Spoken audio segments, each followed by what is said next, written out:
Shalom saudara yang dikasih dalam Tuhan. Kembali lagi saya menyapa setiap umat Tuhan dimanapun Bapak Ibu Saudara berada melalui program Bible and Coffee. Saudara yang dikasih dalam Tuhan, saya rindu melalui program ini ada banyak umat Tuhan terberkati, ada banyak umat Tuhan turut dikuatkan, dan banyak umat Tuhan bisa bangkit menghadapi apapun. Kita perlu firman Tuhan setiap hari, kita perlu firman Tuhan untuk menuntun dan mengarahkan kehidupan setiap kita. Karena itu mari sama-sama kita mau siapkan hati kita untuk kembali merenungkan firman Tuhan. Kita berdoa. Bapa, dalam nama Tuhan Yesus, terima kasih buat kasih setiamu yang terus menopang kami. Terima kasih buat anugerahmu yang ada dalam hari-hari hidup kami. Kami berdoa ya Tuhan, kalau sebentar kami akan merenungkan firman-Mu, urapi kami dengan roh hikmat dan wahyu sehingga kami mengerti akan kebenaran. Biarlah kebenaran ini yang memerdekakan hidup kami. Di dalam nama Tuhan Yesus Kristus kami berdoa. Haleluya. Amin. Amin. Puji Tuhan. Nah, saudara yang dikasih dalam Tuhan, di dalam Roma pasalnya yang ke-10 ayat 14 dan ayat 15. Roma pasal 10 ayat 14 dan 15. Paulus katakan seperti ini kepada jemaat di Roma. Tetapi bagaimana mereka dapat berseru kepadanya, kepada Yesus, jika mereka tidak percaya kepada Yesus? Bagaimana mereka dapat percaya kepada Yesus jika mereka tidak pernah mendengar tentang Yesus? Bagaimana mereka mendengar tentang Yesus jika tidak ada yang memberitakan Yesus? Dan bagaimana mereka dapat memberitakan Yesus jika mereka tidak diutus? Seperti ada tertulis betapa indahnya kedatangan mereka yang membawa kabar baik. Saudara yang dikasih dalam Tuhan, hari ini kita diingatkan satu kebenaran firman Tuhan bahwa kita adalah perpanjangan tangan Tuhan. Ada satu mandat, ada satu perintah yang Tuhan Yesus perintahkan buat setiap kita ketika sebelumnya dia akan terangkat ke sorga. Pergi dan jadikanlah semua bangsa muridku. Saudara yang dikasih dalam Tuhan, ini adalah tugas. Sama-sama bilang sama saya, memberitakan kabar baik adalah tugas saya. Pekerjaan kita boleh berbeda-beda. Engkau pengusaha, engkau seorang polisi, engkau seorang tentara, engkau seorang dokter, engkau seorang mahasiswa, engkau seorang ibu rumah tangga. Apapun pekerjaan kita, apapun latar belakang kita, kita memiliki tugas yang sama, yakni memberitakan kabar baik. Ya, sehingga akhirnya kita menyadari untuk apa kita hidup di dunia ini, supaya kita boleh menjadi perpanjangan tangan Tuhan. Itu sebabnya Tuhan Yesus juga katakan, hendaklah perbuatan baikmu dilihat semua orang, supaya Bapamu yang di sorga dipermuliakan. Saudara yang dikasih dalam Tuhan, jangan pernah lupakan tugas ini ya.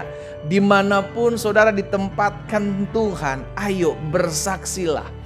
Beritakan kabar baik. Apa itu kabar baik? Keselamatan. Kabar baik adalah berita pengampunan dosa yang telah dibuat dan dikerjakan Allah di dalam Yesus Kristus, Anaknya yang tunggal. Itu yang harus kita beritakan. Sehingga bukan karena perbuatan baik seseorang diselamatkan, bukan karena amal ibadahnya seseorang diselamatkan, sehingga tidak salah melangkah. Kita tahu kita manusia, kita perlu juru selamat. Itu sebabnya bagaimana seorang tahu bahwa manusia dirinya perlu juru selamat kalau tidak pernah diberitahukan sebelumnya. Saya mengajak setiap umat Tuhan pakai segala sesuatunya, baik teknologi, perkembangan zaman hari-hari ini untuk memberitakan kabar baik. Sehingga kita boleh ada di satu kota, tetapi pemberitaan kabar baik yang olehnya Tuhan percayakan kita bagikan, itu bisa sampai ke kota-kota yang lain. Pakai perkembangan zaman saat ini, pakai teknologi, kemajuan teknologi saat ini untuk memberitakan kabar baik ya. Stop fokus kepada dirimu, saudara yang dikasih dalam Tuhan. Iblis licik, iblis akan pakai masalahmu, kesusahanmu, penderitaanmu sebagai pengalihan agar kita lupa bahwa apapun pergumulan kita, kita harus tetap memberitakan firman. Kita harus tetap memberitakan kabar baik. Karena kalau kita hanya fokus kepada masalah kita, kita fokus kepada pergumulan kita fokus kepada kesusahan, penderitaan, kebutuhan kita lupa bahwa kita harus memberitakan kabar baik. Dan sorry saudaraku, waktu terus berputar. TikTok, terus berjalan.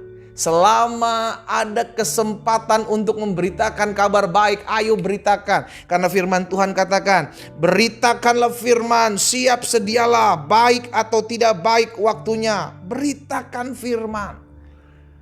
Oh tapi pendeta, saya bukan orang-orang yang sekolah teologi ya. Saya bukan seorang pelayan Tuhan. Setiap kita yang diselamatkan oleh Yesus Kristus mendapatkan perintah. Jadikanlah semua bangsa muridku. Beritakanlah firman Tuhan. Beritakanlah kabar baik. Beritakan. Engkau tidak bisa banyak sharing firman Tuhan. Oke, bersaksi saja sebagai pintu masuk untuk engkau memperkenalkan Kristus. Bersaksi bagaimana Tuhan sudah jawab doamu, bersaksi bagaimana Tuhan pulihkan rumah tanggamu, bersaksi bahwa sampai hari ini mujizat masih terjadi dalam hidup banyak orang karena engkau mengalami itu, engkau saksikan. Jangan biarkan mulut kita berhenti berkata-kata tentang kebaikan Tuhan. Amin. Ayo tetap terus perkatakan kebaikan Tuhan dalam hidup kita. Perkatakan, karena itu menjadi pintu masuk untuk kita memberitakan kabar baik pada akhirnya. Memberitakan bahwa masih ada pengampunan dosa di dalam Yesus. Memberitakan kabar baik bahwa setiap manusia harus datang kepada Yesus. Saya berdoa sehingga setiap umat Tuhan yang hari ini mendengarkan renungan saat ini, di dalam nama Yesus, mulutnya dipakai Tuhan untuk memberitakan kabar baik dalam nama Yesus. Bahkan diberikan roh keberanian untuk memberitakan kesaksian kebaikan Tuhan dalam hidupnya. Jangan malu untuk bersaksi. Karena dengan demikian kita membawa jiwa untuk hormat dan kemuliaan nama Tuhan. Kita berdoa, kita datang kepada Tuhan. Bapa, dalam nama Yesus, sampai sejauh mana firman-Mu ini dikumandangkan, hamba berdoa setiap telinga yang mendengar, di dalam nama Yesus diberikan hati yang berkobar-kobar untuk memberitakan kabar baik kepada orang-orang di sekeliling kami. Oh, hamba berdoa pertemukan setiap kami dengan orang-orang yang masih jauh dari Tuhan, untuk kami boleh bersaksi sebagai pintu masuk untuk kami boleh memberitakan kabar baik, dan semua untuk hormat dan kemuliaan nama Tuhan. Bapa, hamba berdoa, teguhkanlah ya Tuhan, sehingga setiap kami memiliki hati yang mau dipakai Tuhan di akhir zaman ini, di hari-hari terakhir ini, untuk membawa jiwa untuk hormat dan kemuliaan nama Tuhan. Sehingga mereka akhirnya juga dapat berseru kepada Yesus karena mereka percaya kepada Yesus. Mereka percaya kepadamu karena ada orang yang memperkenalkan Engkau kepada hidup mereka. Pakai setiap kami Tuhan Yesus, melalui setiap hidup kami. Kami rindu untuk menjadi perpanjangan tangan Tuhan.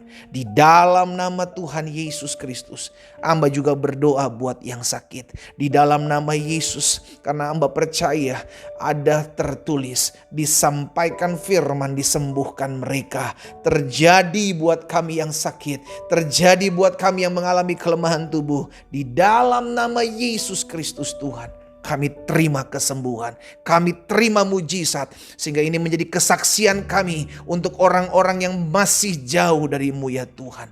Terima kasih Bapa, berkat-Mu ada atas masing-masing kami umat-Mu. Di dalam nama Yesus Kristus Tuhan kami berdoa. Haleluya. Amin.